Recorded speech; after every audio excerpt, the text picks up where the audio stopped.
One of Lebanon's most heavily traveled east-west roads is getting an upgrade, and if you've driven on Anderson Lane lately, you know it's needed. To help update the work that's planned, we bring in City Engineer Kevin Krulik. Kevin breaks down the updates and passes along the completion timeline. Kevin also gives the latest on Stone Eater Bike Park. It's nearly complete and almost open for biking, walking, and running. Episode 177 of the Love in Lebanon podcast starts now. Welcome to the Love in Lebanon podcast, highlighting all the great things happening in Lebanon, Indiana. Have an idea for an episode? Send an email to loveinlebanon@lebanon.in.gov. Hey everybody, and welcome to episode 177. 177 episodes of the Love in Lebanon podcast. I'm Joe LePage, the Community Development Director for the City of Lebanon. We've got City Engineer Kevin Krulik with us for this episode. Kevin, thanks for joining us. Appreciate it. Glad to be here, Joe, as always. A lot of things happening. Truth be told, everybody, Kevin is one of the busiest men you'll ever meet. And so to get you for just a few minutes to chat about this one issue of Anderson Lane is fantastic. So thanks for making the time. I know you're running around like a crazy person. You got the track shoes on and you're doing it. So thanks for taking some time. Always happy to. Anderson Lane, everybody, a main thoroughfare right near State Road 39 over to, on the opposite side, on the east side of town. So many people use that roadway, and if you've driven down that road, you tell it's got some bumps on the road, and there's a lot of work going on right now. Kevin is really going to help kind of flesh out and give us some details on some of the things that are taking place along Anderson Lane. But to kind of give a 64,000 foot view of it, Kevin, there's this thing called a PASER rating or something along those lines. There's an acronym I'm pretty sure it stands for, and you guys are checking out how the roads are laid out and the state of each road. And this was Anderson Lane's turn. Is that how that kind of plays itself out, or how it determined on your end? Yeah, exactly. We have a pavement asset management plan, and I had a feeling it was an acronym. Yeah, and that one of the things that folds into that pavement asset management plan is a PASER rating, which is a score as to what level of condition the pavement is in. It's one of the things you need to know about PASER ratings and pavement asset management plans. It's not always like worst road first. It sort of folds in pavement conditions. It folds into traffic. It folds in the hierarchy of the streets. Some streets are just not more important, but there are local streets, collectors, arterials, those types of things when I say hierarchy. So it's not that we have a preference to any neighborhood or any part of town, but there are streets that are naturally busier than others and designed purposely to be that way. And when you start folding in that, and then you fold in traffic data, you fold in the condition of the pavement, that's where you start to get into your pavement asset management plan that starts putting out there what roads should be done in what years. And it's not just always resurfacing, it's things like seal coating and crack sealing, things like that. It outlines a lot of these different maintenance and upkeep activities for your maintaining your pavement. So this year, Anderson Lane came up, and I think people were noticing that it was in need of some repair. Anderson Lane goes back to reconstruction in, I think, around 2007, and it was a federal aid project at the time done in partnership with NDOT, which really put us into the situation where the road was overbuilt. The pavement, though, is getting near to be 20 years old, and really it's lived a good life. It's that's about as much as you can expect out of it. It wasn't in complete failure yet, but that's one of those things. Is usually your pavement asset management plan doesn't just look at the worst roads. It looks at roads that need the upkeep before they become worse. Yeah, because you don't want to wait until it completely fails to then say, Exactly. Oh, wait, we're having some major issues. Exactly. Yeah. And everybody, you may know Anderson Lane, and you may not, that this is right near the main thoroughfare near Witham Health Services and the Y, and there are a lot of different neighborhoods over there. If you're on the northwest side trying to get over to the middle school or the high school, over to Memorial Park, it's one of the main arteries there. Chadwick's over there, Gulf side. I mean, it's a significant thoroughfare for our community. Absolutely. And you're right. It's seen a lot of growth. A lot of the newer neighborhoods in town are along Anderson Lane, and then you've also seen things like Angeli Gardens and Auburn Meadows, Liberty Village, all projects that are planned that will also feed into Anderson Lane. Yeah, and that's up on the northwest or the northeast side, rather, everybody. And so a lot of earth you can see being moved in that area. I'll throw a drone picture on the graphic for this podcast episode. You can kind of see a lot of things, as Kevin said, are moving and shaking on that side of town. Heck, all over town. But right now you can kind of see some of the workers have been out there putting the ADA compliance ramps down, the truncated domes, as Derek Warren has educated us on past podcast episodes. What else is happening? See a lot of white, looks like spray paint on the roadway there, kind of mapping out what's to come. What is to come, Kevin? Absolutely, yeah. I mentioned this was an NDOT project in 2007. And really, it was built to those federal standards. It was overbuilt, to be honest, given the amount of traffic that we see on there. And what happens when you overbuild a road, when you build a road wider than it really needs to be, you get people traveling at high rates of speed because they feel comfortable traveling. I got all this space. You got all that space. You got those comfort lanes.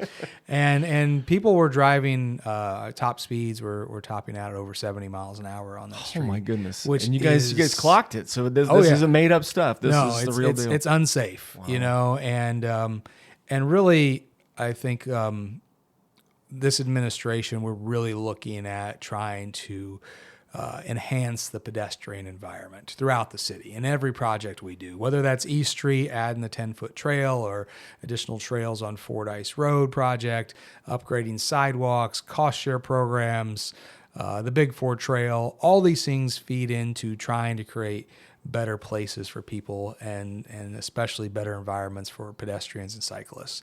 So one of the ways that we do that is to build trails. And we're going to build a trail on Anderson Lane. Essentially, though, it's going to be a little different than you might expect. The trail is going to be on the existing pavement.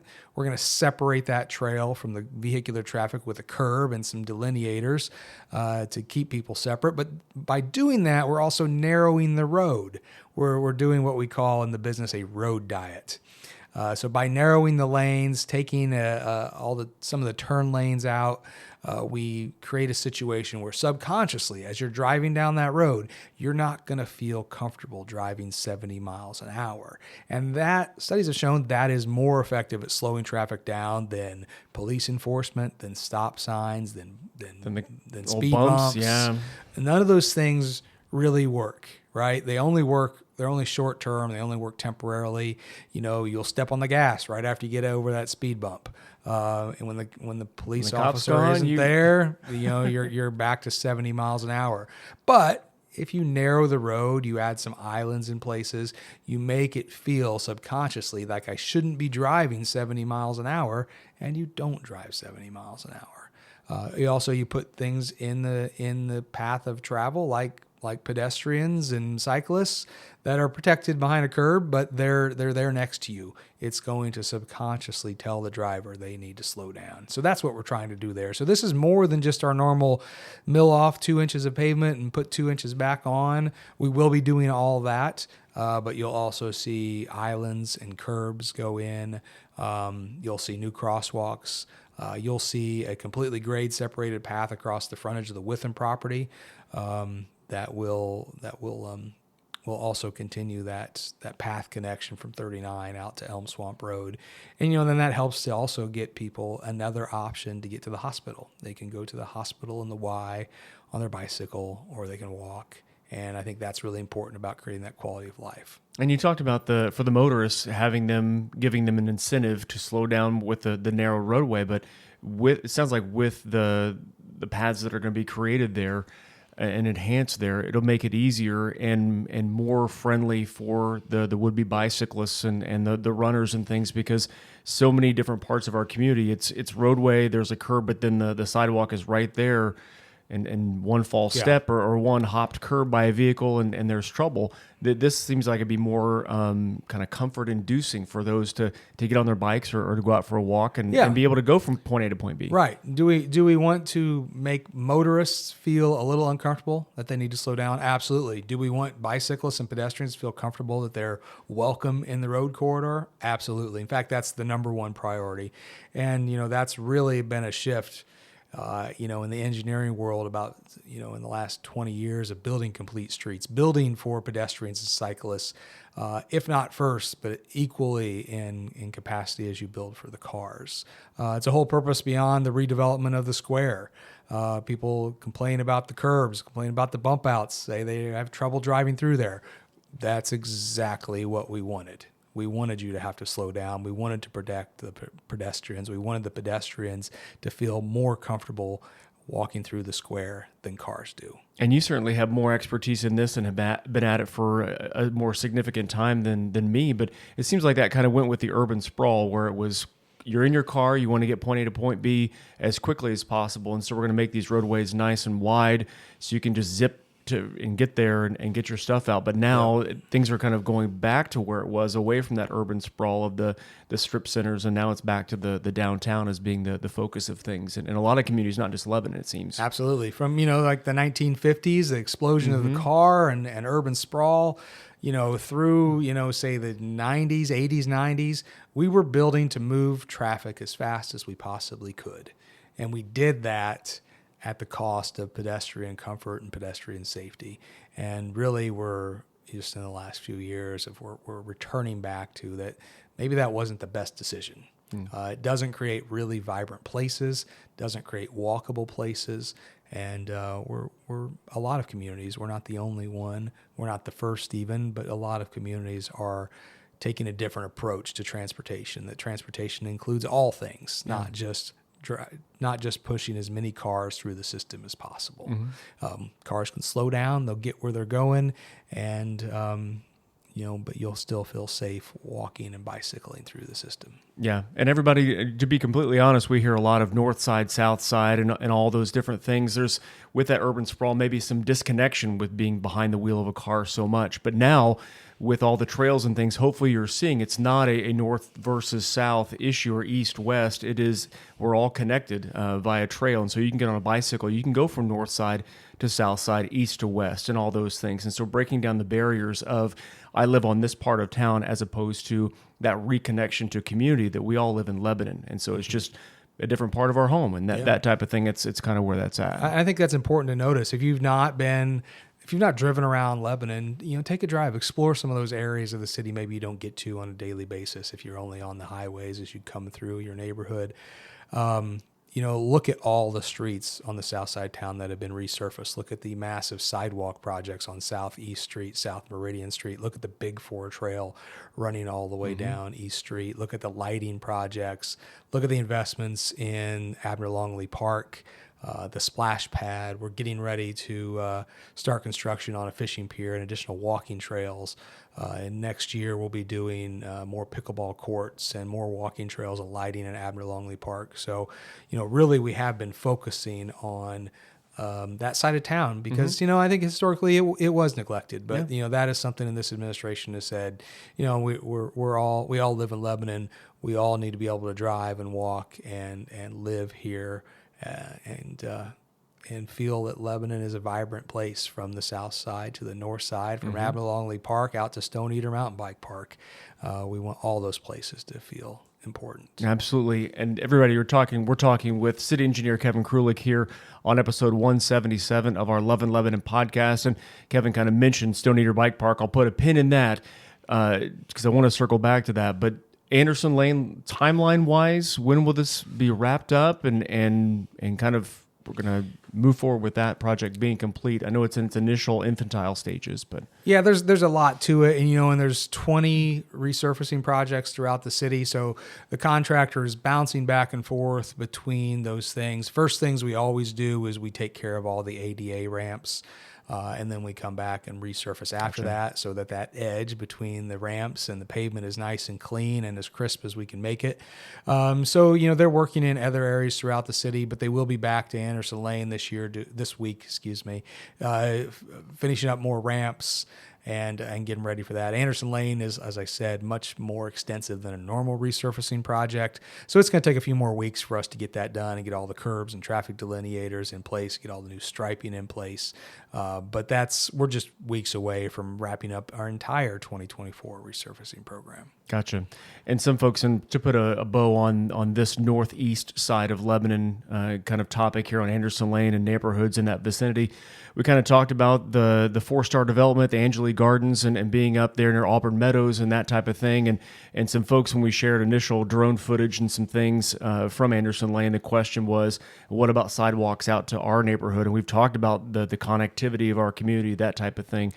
Can you update us on some of those things, Kevin? Because I know that Angeli Gardens, there are some standards that are in place. There, sidewalks need to be put in, and that we know Trinity Lutheran Church is right there, and there's kind of that missing piece out to Auburn Meadows, and it sounds like that may be a missing tooth for a little bit until someone else kind of comes in and the standards are the standards for the city. Yeah, we hear that. We're getting pedestrian infrastructure upgraded and pushed out along Anderson Lane. We've pushed sidewalks up Elm Swamp Road, but you get to that intersection of Anderson / Angeli Way. Like, what about us? Yeah. And the Angeli Gardens project will push pathways north to the Lutheran church there. We don't have any upgrades to Lutheran where we could enforce or require them to upgrade their pedestrian connectivity. And then you've got a parcel that's owned by the school corporation between the Lutheran church and Auburn Meadows. So there's difficulty there, and there's not existing right-of-way for the city to go out and build within. If we were to develop that church or any of those properties along there, they would be required to upgrade those pedestrian facilities. But right now, the difficulty is that in order to do that, we would need to acquire right-of-way above and beyond any construction project. So we're not turning a blind eye to that. We understand the need to get a connection out to Auburn Meadows, but right now, without the control of the right-of-way, that is difficult.